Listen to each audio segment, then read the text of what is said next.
let's get started with the foreign policy of the United Kingdom vis-a-vis the situation in Ukraine and the conflict between Russia and Ukraine.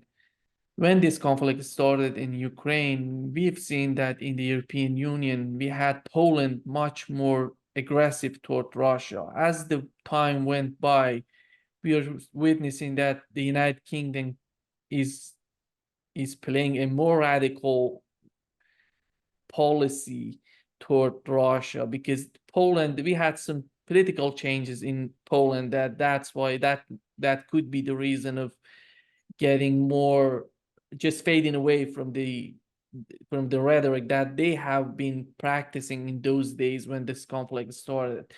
Right now, how do you see the policy in the United Kingdom and why they're so radical? Yeah, it's important to kind of set the context of the United Kingdom policy right back to 2014. Obviously, what we see today is quite an extreme policy that seems to have got even more, as you say, radical since the start of the war in February 2022. But the context to that is, the policy which really started in the summer of 2014, a few months after the Ukraine crisis really started. And that was a point at which the UK excluded itself from a process towards some sort of reconciliation between Ukraine and Russia over what's happening in the Donbass, in particular, this thing that was called the Normandy format. And the Prime Minister at that time, David Cameron, he was focused on other things. The UK got left out. And after that, we didn't really have a role in reconciling the different positions of the Russian side, the separatists in the Donbass and the Ukrainian government. So we were outliers, with the kind of French and the Germans leading from that point on. And that kind of left the UK searching for a role, searching for relevance in terms of what to do. And the role that it decided to take was to be the flag bearer for sanctions against Russia, to be the country within Europe that really kind of pushed the line on sanctions, that really encouraged other European nation states, which were sort of in two minds on the future of sanctions, to kind of hold the EU line and to kind of strengthen sanctions. And that very much put the UK on the side of the US in terms of their policy towards Russia. So even before Brexit had happened, that shift was starting, with the UK drifting much closer towards the US on Russia policy. Then you kind of fast forward that to the summer of 2015, and the UK is very much the leading player in locking sanctions permanently in place against Russia, because of this bizarre idea that sanctions could only be lifted if the Minsk agreements were fully implemented, a process which at the very least would take many years. And of course, by doing that, it immediately disincentivized Ukraine for meeting its end of the bargain. So that's the context. The UK had ended up in this position as only really having a role in pushing sanctions against Russia. When you get to kind of February 2022, Boris Johnson is Prime Minister. He's the guy who kind of wrote about Winston Churchill. He kind of wanted to play this role as the kind of key European ally of Zelensky and his government in Kiev at a time of conflict. And it was really under his direction that the UK took an even sharper sort of policy turn, if you like, in supporting Ukraine on this idea that they could fully repel Russia from Ukraine, that rather than seeking a negotiated settlement to the war at the Istanbul talks, which took place in sort of February and May of that year, that actually we should search for a military and not a diplomatic solution to this. And I think that's when the kind of the real sharp and, as you'd call it, more radical change in policy happened. And what's been happening more recently is just an extension of that. And I personally found it rather bizarre that would invite the Azov brigade to the Houses of Parliament and treat them as celebrities and heroes, given the well known backstory to their birth as an organization with very much hard right leanings. Yeah. In your opinion, when you look at the current policy of the United Kingdom in Ukraine, do you understand what they're seeking for?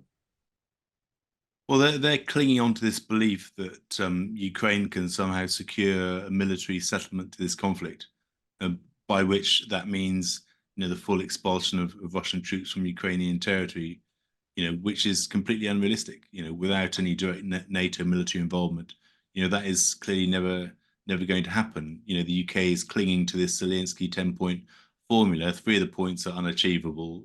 You know, the securing the kind of 2014 Ukrainian borders, the full expulsion of Russian troops, and the international kind of jurisdiction over kind of war crimes, investigations against Russian, but not therefore, you know, Ukrainian alleged atrocities that have taken place since the war started. So, you know, the UK is backing that, is kind of supporting the idea that there can only be a military solution to this war, which there can't be. Everybody can see that Ukraine can't win on its own, and is continuing to encourage Ukraine in the belief that they shouldn't, you know, they should avoid a negotiated settlement at all costs, because they'll come out the worst from that. But of course, the reality is that the longer that this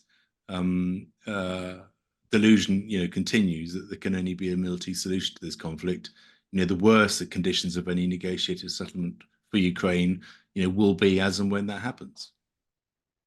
Do you think the politicians, the policymakers in the United Kingdom are influenced by the neocons in the United States, or they're deciding on their own?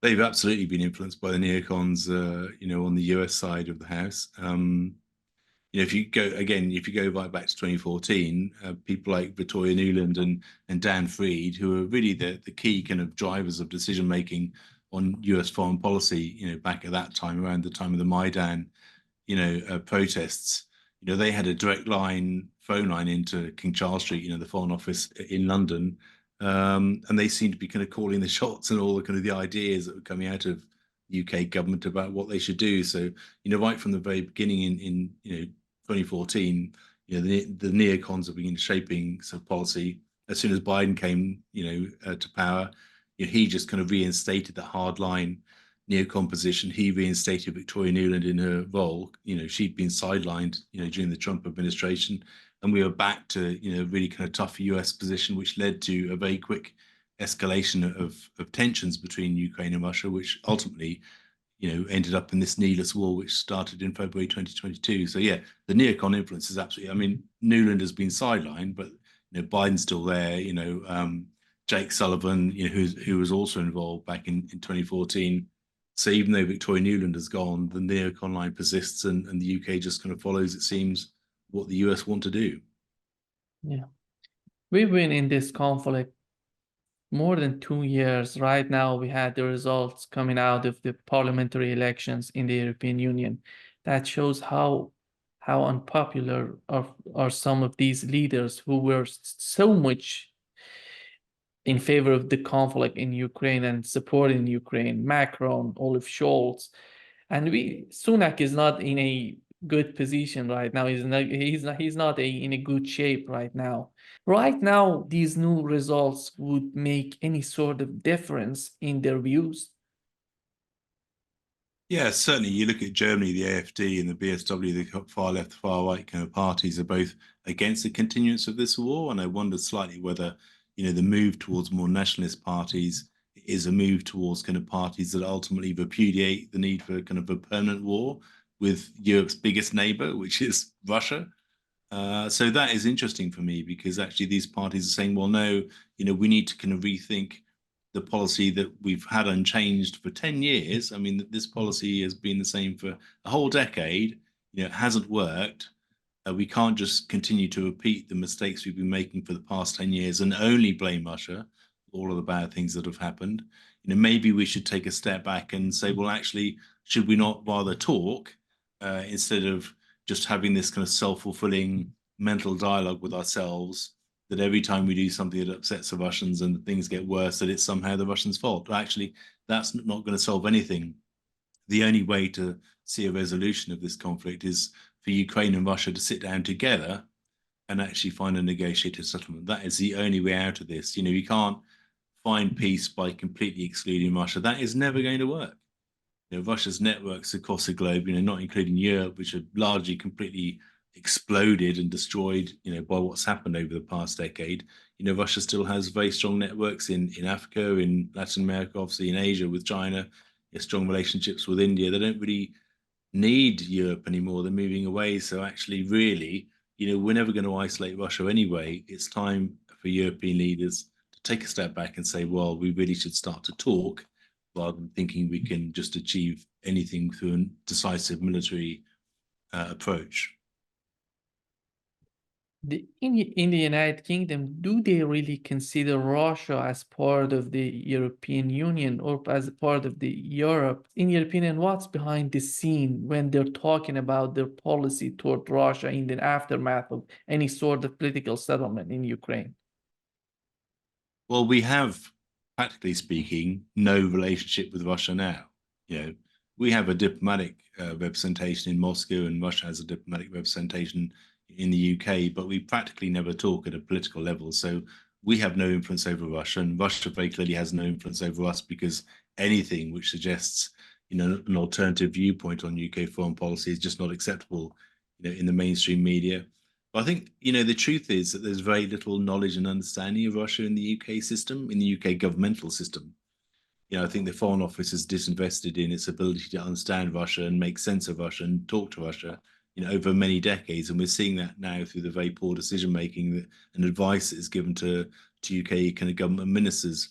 When you take that a step lower, you look at the media and you look at sort of ordinary people, there's an extremely low level of understanding in the UK about Russia and, you know, what it is, you know, what the people are like, you know, the historical context to the country, and which shapes very much the way that it is today in terms of foreign and security policy. There's an almost vanishingly small level of understanding of Russia, and I think that is to our detriment, because, you know, if our government ministers can't understand Russia, then how can we talk to Russia? Because, you know, we're doing it from a baseline of prejudice, not from a baseline of knowledge and actually understanding.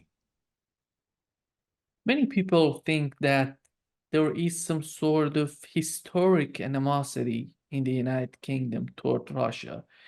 Do you find any sort of this type of mindset in this conflict and the way the United Kingdom is dealing with the conflict in Ukraine? So I think there are two sides to that. There's the deep historical. There's going back to the kind of 17th and 18th century, the kind of the great game, you know, this battle for influence in Central Asia. I think very few people really think about that. There's a kind of more modern historical in terms of how we see Russia since the downfall of the Soviet Union. And I think they're very much kind of a lot of people who think about Russia in the UK are thinking about Russia as the country that kind of emerged from a collapsed and a decayed kind of Soviet system, and this American idea that actually, you know, Russia was the loser out of a failed system when the Soviet Union collapsed, and, you know, we should almost look down on Russia as being some, you know, tin pot, small, uninfluential, kind of unimportant country. And I think that kind of prejudice, which kind of emerged, if you like, out of the collapse of the Soviet Union, I think that very much shapes how many people in you know, policy roles in London and ministers, of course, think about Russia today. When you think of the Western policy or NATO policy in Ukraine, do you think how much of this policy coming from the European Union altogether? I'm not talking about United Kingdom or Germany or all of them together. How much of this policy is coming from the European Union? How much coming from the United States? Well, I think NATO policy is overwhelmingly influenced by the United States. You know, the United States makes up 2/3 of NATO. You know, all 32 members of NATO, there's one member of those 32 members that account for 2/3 of NATO spending, 2/3 of NATO personnel and equipment, and that's the United States.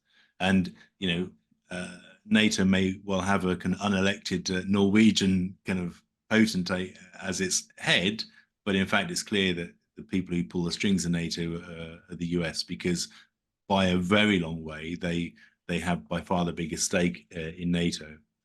That much is clear. I think the European Union, you know, have been trying to kind of shape their policy identity with Russia for a long time. For a long time, it's based on trade. Now we have no trade with Russia, so if you like, there's a kind of scramble within the European Union to find its own role. You know, what is its foreign policy towards Russia now that we don't have any policy based on actual trade? It needs to have a kind of clear foreign policy, but despite that, all the stuff that Borrell says, you know, actually the overwhelmingly dominant power in terms of Western policy is the US. Yeah. If you were to assess how much the conflict in Ukraine is changing the face of public opinion, the way that the public opinion is seeing their leaders in the European Union, how much is this war influencing the public opinion in your opinion? Well, there's how it's influencing public opinion within the member states of the European Union, Yeah, and we've seen the result of yeah, that from the European elections, where there's been a shift, towards more nationalist, either right wing but also kind of left wing, political movements. There's that, but then how that then affects how kind of European member states see the union itself, in terms of its fragility and its kind of democratic deficit, all these difficulties that have been around for many decades, but which in more kind of stable, democratic times were more manageable than now. So, whether the European Union itself faces some sort of challenge and crunch point over the next few years, if this current and mindless foreign policy line continues, where we basically follow what the Americans kind of want to do, remains to be seen. It's a really, really interesting question. I think we're not there yet.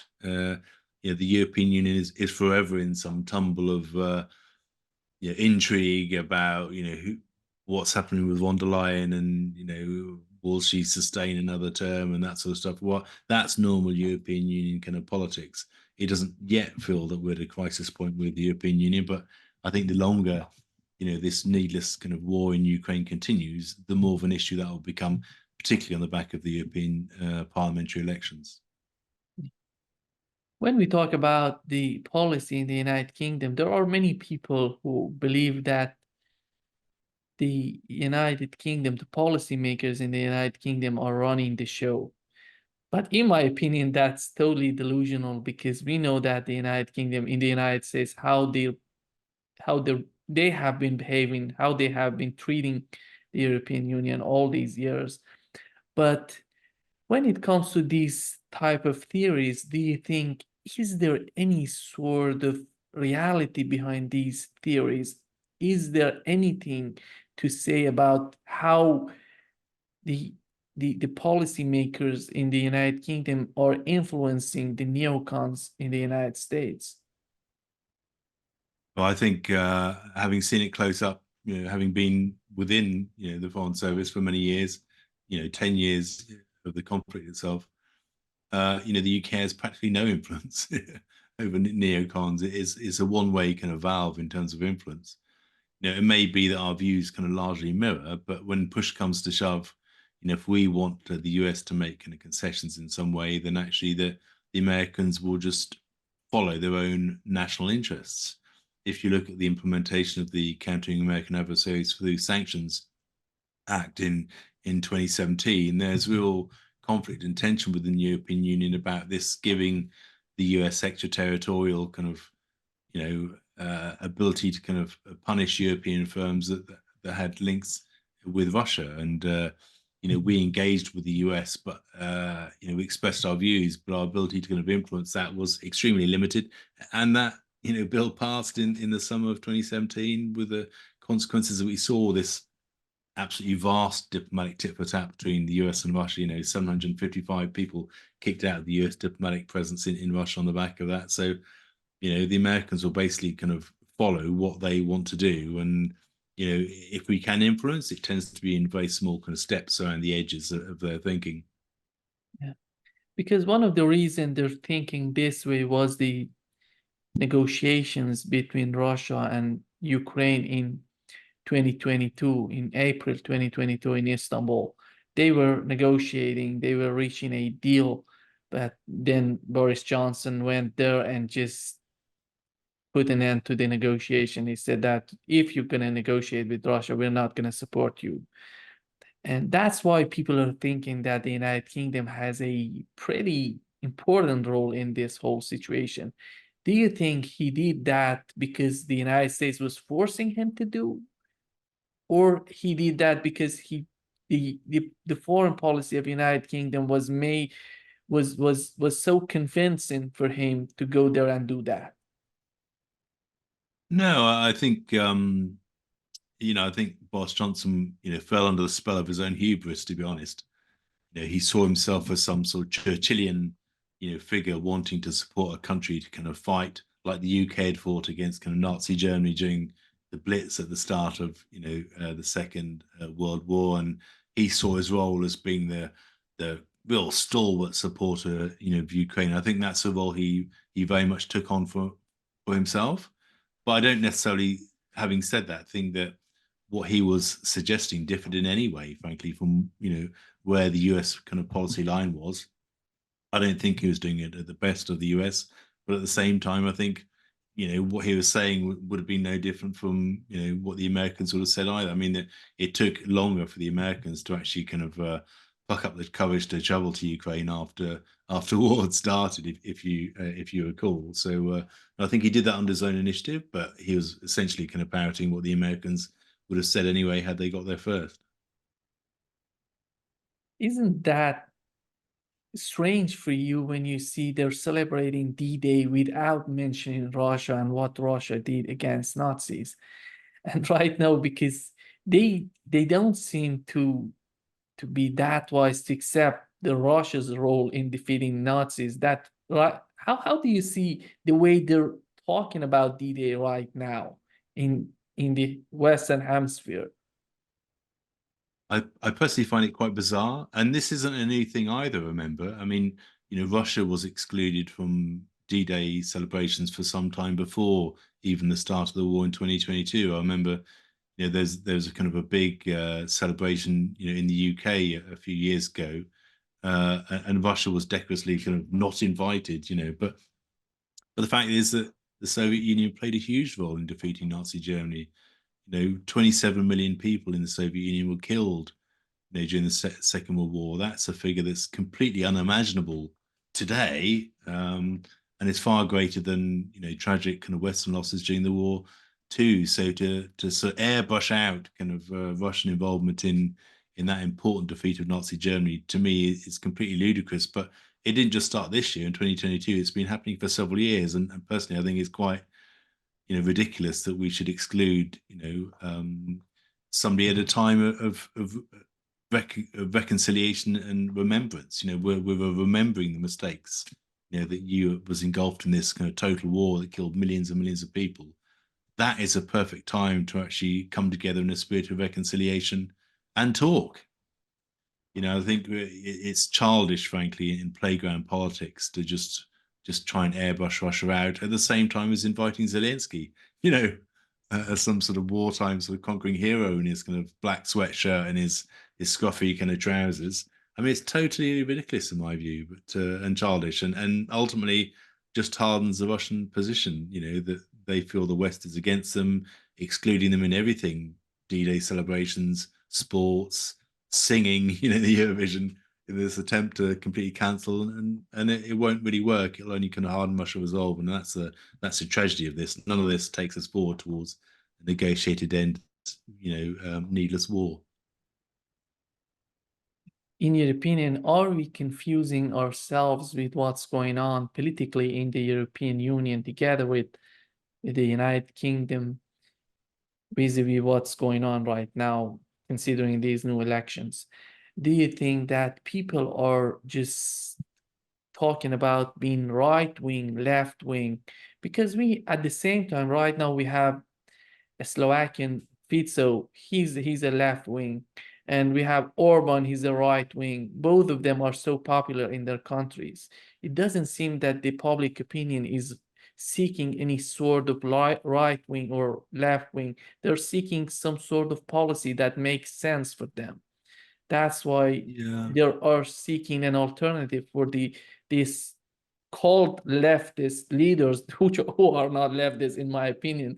They're seeking, they are part of the Neocon policy in the European Union. And in your opinion, what these people are looking for when we talk about they're seeking a nationalist movement, right-wing movement?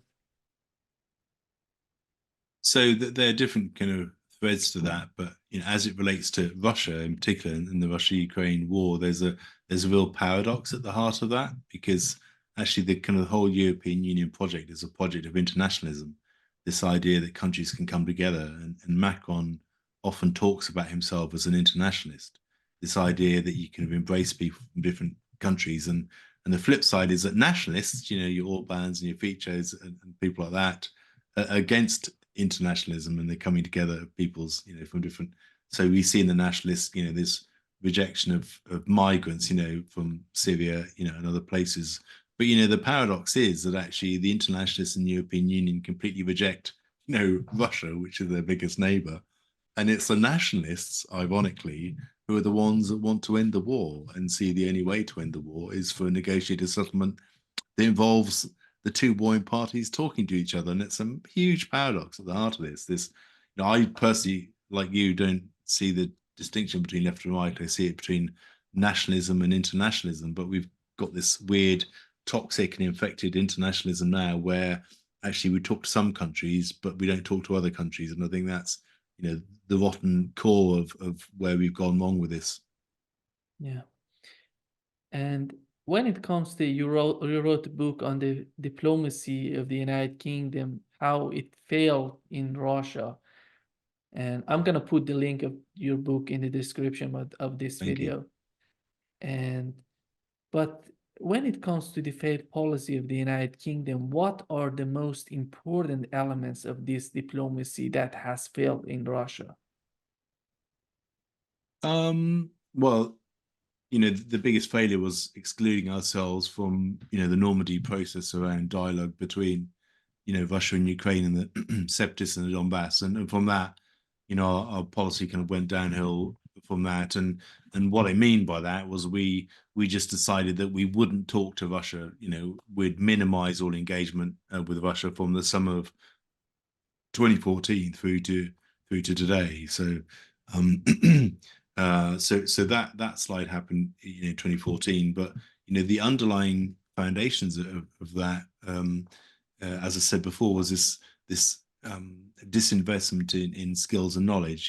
We stopped training diplomats to understand Russia. We kind of disinvested in having a diplomatic relationship with Russia for many decades. We send diplomats to Moscow who don't speak Russian and refuse to leave the embassy walls because of the risks that they fear that will cause them. Although actually Moscow is a perfectly nice and very pleasant city in which to live, in my experience, having lived there for 4.5 years. So we send untrained, unequipped people out to work at our diplomatic mission in Russia, and as a result of that, the advice that gets sent to ministers in London isn't very good.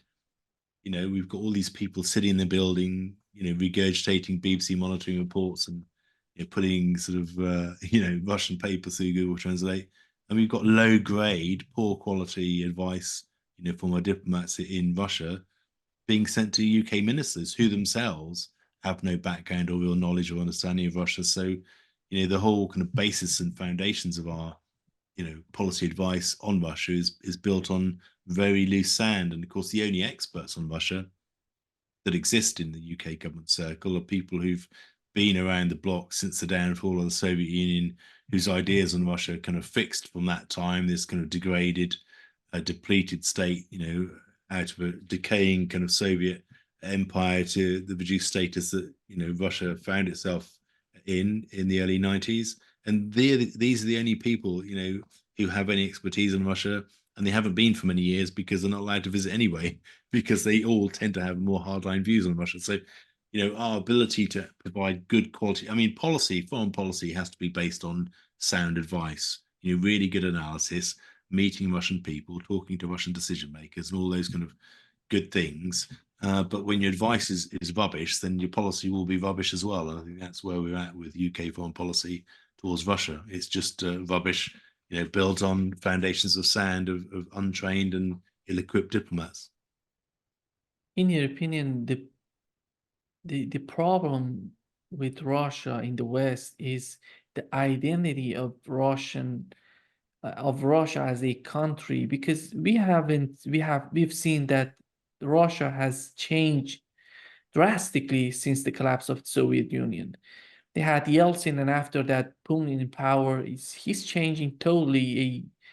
The country was so pro-Europe. They wanted to have a very good relationship with Europe, with the United States. But it seems to me that in the West, they're just ignoring what has been going on for a long time, since 2000, at the end of the 1999, 2000, more than more than 24 years that Putin was trying to make some sort of relationship with the West, but he couldn't do that. The problem, in your opinion, that in the West, are they seeing Putin? Uh, the problem in their view is Putin as a person, as the leader of Russia, the president of Russia, or the problem is the Russian society, Russia as a country. Well, I think it has become very personalized around Putin, unfortunately, and I think wrongly. Western leaders have decided that Putin is some throwback from the past, this kind of former KGB operative from Eastern Germany, and people don't like Putin because Putin has a clear view and he stands firm on the lines that he sets out. But as you say, Putin has kind of wanted to, in his own way, without kind of conceding, Russia's own interests, wanted to have a more constructive relationship, with the West. Even during my time, in Moscow from 2014 to 2019, the Russian government was constantly reaching out to us, asking us, if it'd be possible to have a much more constructive relationship with them on economic, cultural, and other issues, even political issues. And consistently, we rebuffed them and pushed them back and said, no, we linked everything to Ukraine, we personalized everything. We're talking about all the kind of governance challenges that Russia kind of still faces. And so, right up until I left at the early part of 2019, Russia was continually seeking dialogue with us. And most of the time we were kind of refusing to engage. Yeah. So in answer to your question, I don't think it's about, I think very few UK people know anything at all about Russian people, quite frankly.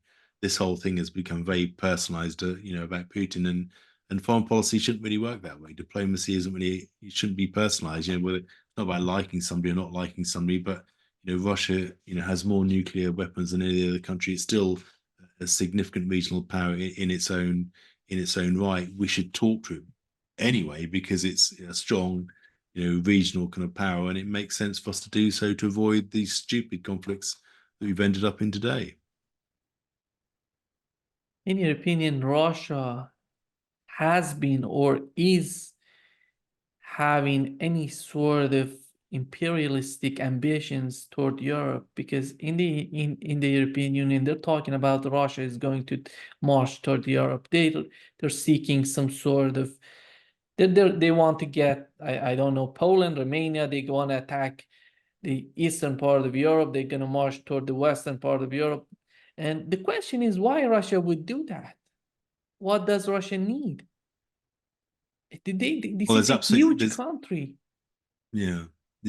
And it sizes its disadvantage in some ways because of the size of its border, right? Because it has a bigger border than probably any other country in the world to protect, and not a very big population for the size of its landmass, of course. And there's no evidence actually that Russia wants to do any of these things. That it wants to invade Poland or Lithuania or Estonia or Latvia or the north of Kazakhstan or whatever. There's no evidence for this. And in fact, the war in Ukraine was completely avoidable. I mean, if you look at sort of right back to 2014, the Russian lines were always about kind of NATO expansion, and they didn't change. I mean, you can watch. There's a really good BBC interview with Dmitry Peskov and a BBC journalist from December of 2014. And if you look at that, from 8 years ago, and look at the Russian lines from today, they're exactly the same. They haven't changed. Their only demand was that NATO didn't expand to the east, that Ukraine was a red line, and that was made absolutely clear. So that's the only thing that Russia's demanded, and the West has continually ignored and tried to airbrush out Russian concerns and minimize them as much as possible. I think that has been the major driving factor behind the war that broke out in February 2022, and it took 8 years from the real start of the Maidan sort of crisis in Ukraine, 8 years from then to Russia feeling it had been so kind of put into a corner by the West, that its only option was to say, well, actually, Ukrainian NATO membership is a red line for us, and therefore, we're going to defend our national interests. And that's how I see it. Russia isn't going to invade Lithuania. It's not going to invade Poland. This is all fantasy and delusion from people whose only interest is maintaining this utterly pointless war, which could be ended tomorrow if only we stepped up and told Zelensky that he needed to put his suit back on and actually sit at the negotiating table. As someone who was involved in this, in the diplomacy of the United Kingdom, in the way that they're running the foreign policy, do you think that, have you seen any sort of behavior on the part of Putin that you would consider it that was dishonest, that they are not telling the truth, they are trying to deceive in us? Do you see any sort of this type of behavior on their part, especially when I'm talking about Putin? Well, none at all. I mean, quite the opposite. I mean, Putin says what his demands are, and if they're not met, then he acts. There's nothing dishonest about that.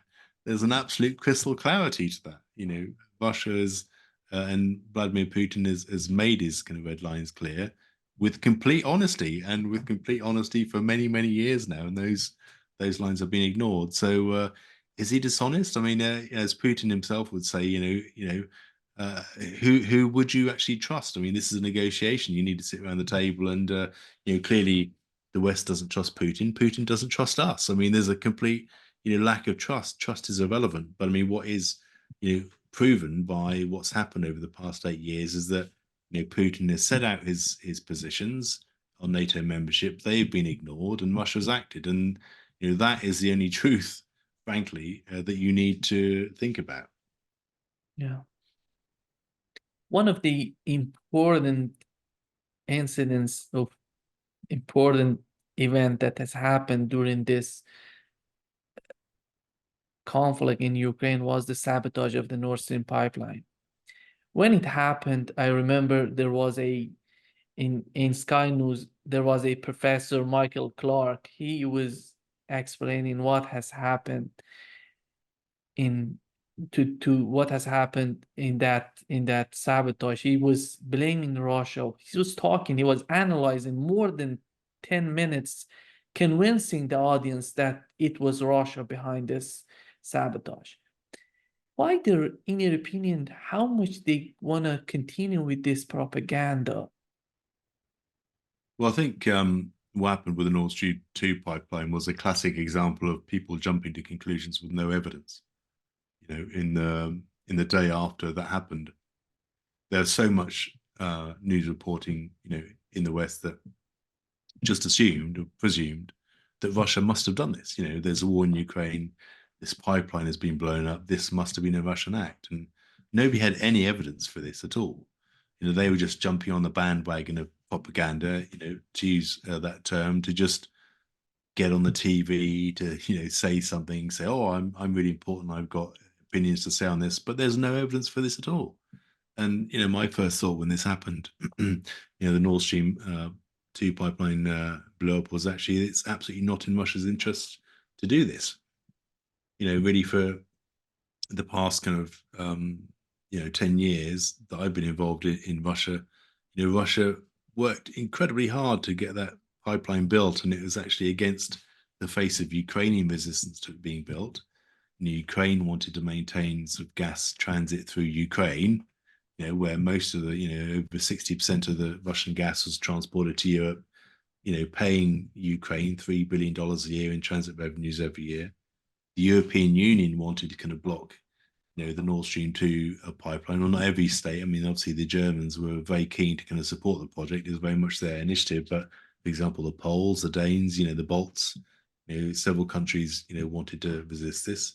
The European Commission had this, complex, EU kind of energy policy that wanted to kind of limit, Russian ownership of the pipeline itself, and that there are legal challenges. The Americans wanted to resist the building of the Nord Stream 2 pipeline because, they wanted to continue gas transit for Ukraine, and they also wanted to increase kind of US exports of liquefied natural gas, to Europe. So they saw US gas replacing sort of Russia gas.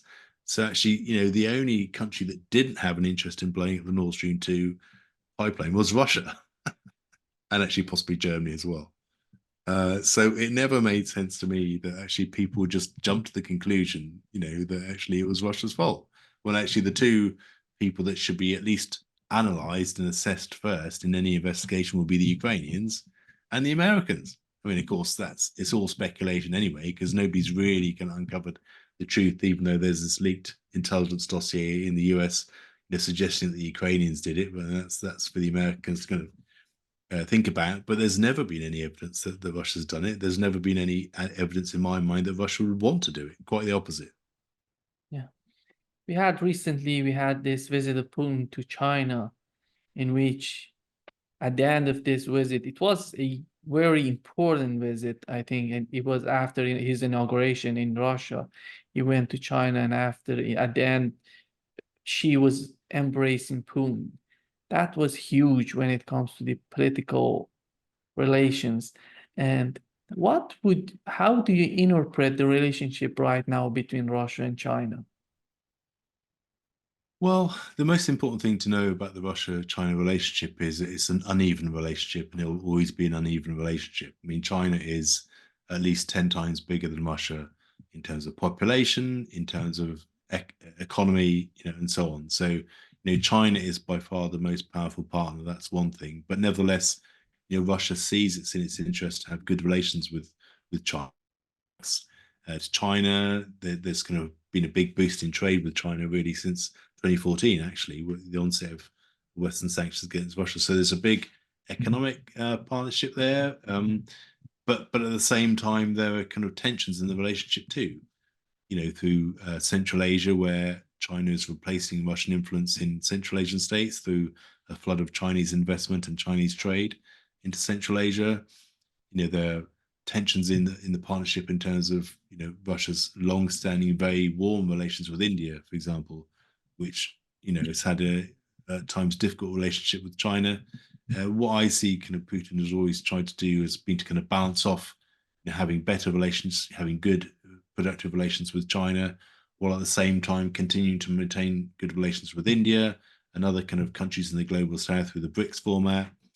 So Brazil, South Africa as well, and the BRICS format has been a good balancing mechanism, if you like, for Putin to kind of not be completely reliant on Chinese influence, and at the same time have a really kind of beefed up dialogue with the global South on issues around development at a time when the global South are increasingly concerned about the US hegemon and its influence on the world. So I think it's a much more complex relationship than it may seem on the surface, but nevertheless, it's undoubtedly an important relationship to Russia.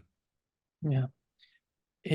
When this conflict in Ukraine started, and the European Union decided to go along with all the policies coming from the United States. They were sanctioning Russia. They were sending weapons, money, everything to Ukraine.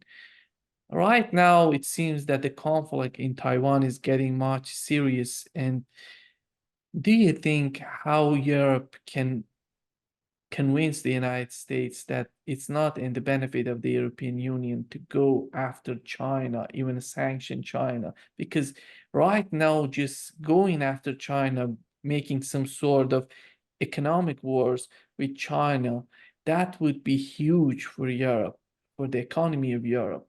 Do you think that the European Union is capable of convincing the United States that these two front wars are not working for them?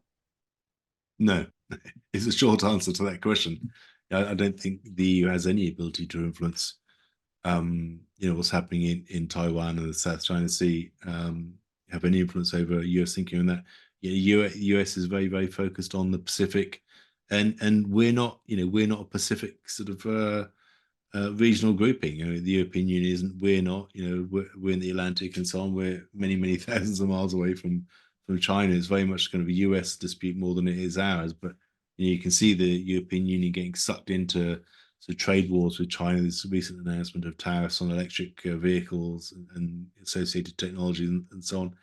So I mean, I don't see it's in kind of Europe's interest to kind of get drawn into that economically or, heaven forbid, militarily, well, I think actually, European nations will be best advised to kind of, let the US run its own kind of security show in Asia, and for European countries to focus on European security only. Quite frankly, that's my view. But do we have influence over the US on China policy? Absolutely not. Yeah. Do you feel any sort of sense in the European Union that they're thinking of being a powerhouse in the world, not dependent on the United States, not dependent on Russia, China, anybody, just being European? And how is there any sort of vision toward the future of Europe being independent and being a major player in any sort of conflict between the United States, Russia, China, any sort of conflict that comes in the future? Do you see that feeling coming to the European Union? Well, of course, the European Union has become a powerhouse. It's achieved unprecedented levels of peace through economic, not military means. It's achieved this kind of amazing peace, this open border, situation where people, can literally travel from the border with Ukraine all the way back to, the coast of France. No longer sadly to the UK. That's been achieved through economic, not military means. And the European Union has achieved this kind of economic powerhouse, status. I think arguably, it would be even stronger if it had a better relationship with Russia, which has huge resources, has a very educated workforce, and so on and so forth. So for me, the question is really, can the European Union have a future kind of identity in which it embraces Russia more, sort of economically, and actually leaves kind of the US and China to kind of sort of live in sort of mutual hostility with each other. That's a kind of bigger question for me. But I think European Union has achieved a lot already, but by not focusing on warmongering, focusing on opening up borders and allowing people to kind of meet and work together and travel together and invest and all those good things which have created the wonderful peace that we see today.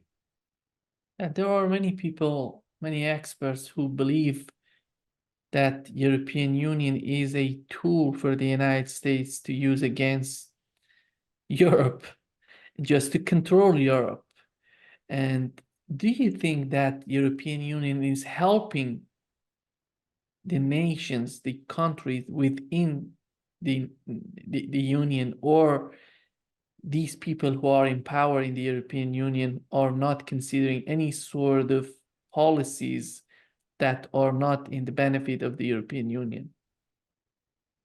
Well, it's important to note that all of the commissioners in the European Union, there's one for every single European member state. So every single European member state has a commissioner of some sort, within the governance structure of the European Union. So I think it does strive to kind of think about the interests of every country, but nevertheless, it has some economically very powerful countries, countries like Germany, countries like France, countries like that, and has some economically very weak countries. I won't name them, but it's obvious, small population, economically weak countries. So there'll always be that kind of imbalance, there. And I think actually that the challenge with the European Union has always been to kind of try and ensure that they make the institutions of the European Union more democratic, because the way they operate now, there is definitely a democratic deficit where in the way in which kind of leaders are elected. That's changing with the European Parliament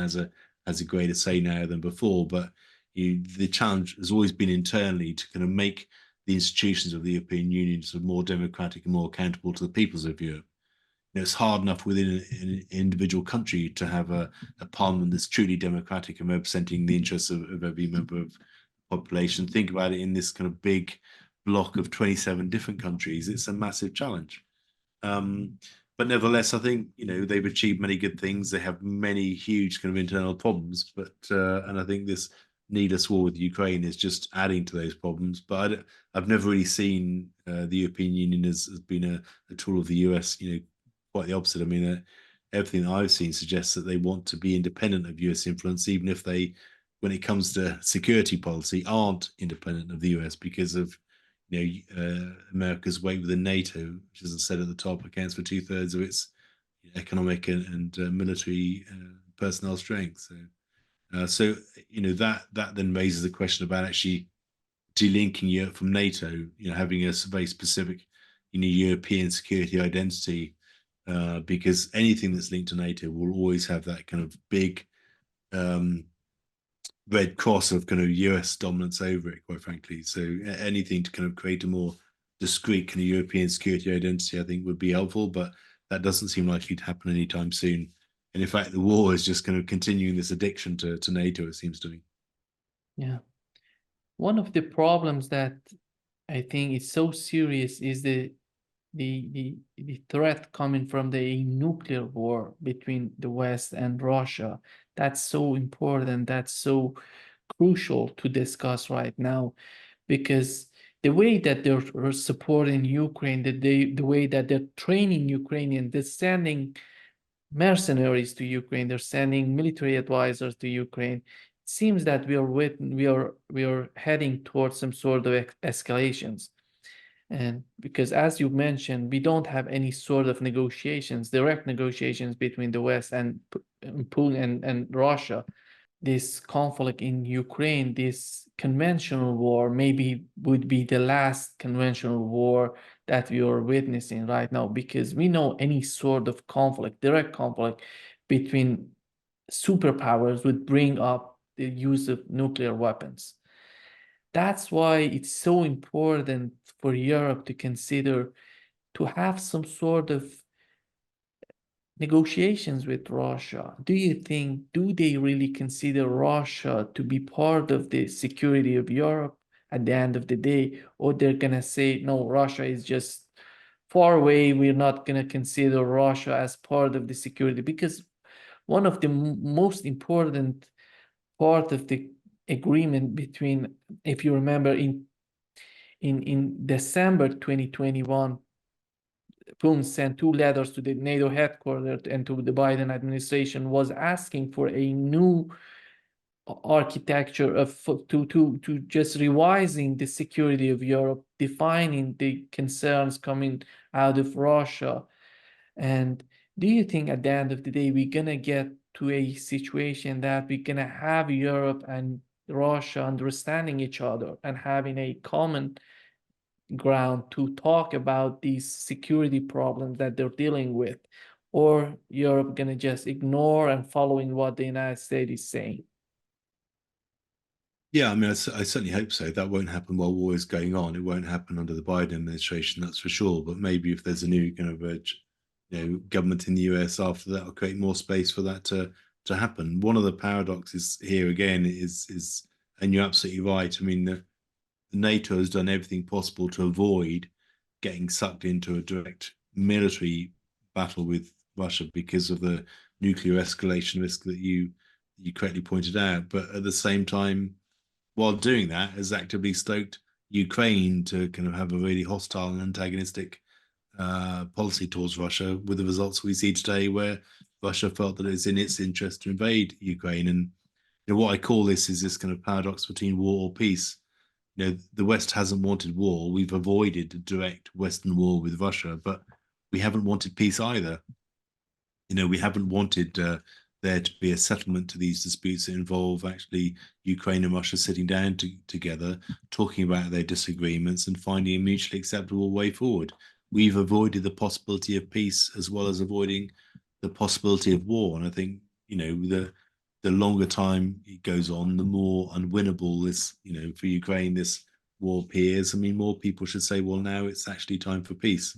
In the context of any negotiations between Russia and Ukraine, which hopefully kind of leads to a ceasefire and a longer term kind of peace negotiation, that should also be a time for European leaders to say, well, let's also talk about a common European security framework as well, where European security interests, Ukrainian, Moldovan, and Russian security interests, all taken into consideration, rather than just ignoring Russia's demands constantly, which we have been doing for the past decade and longer. Yeah.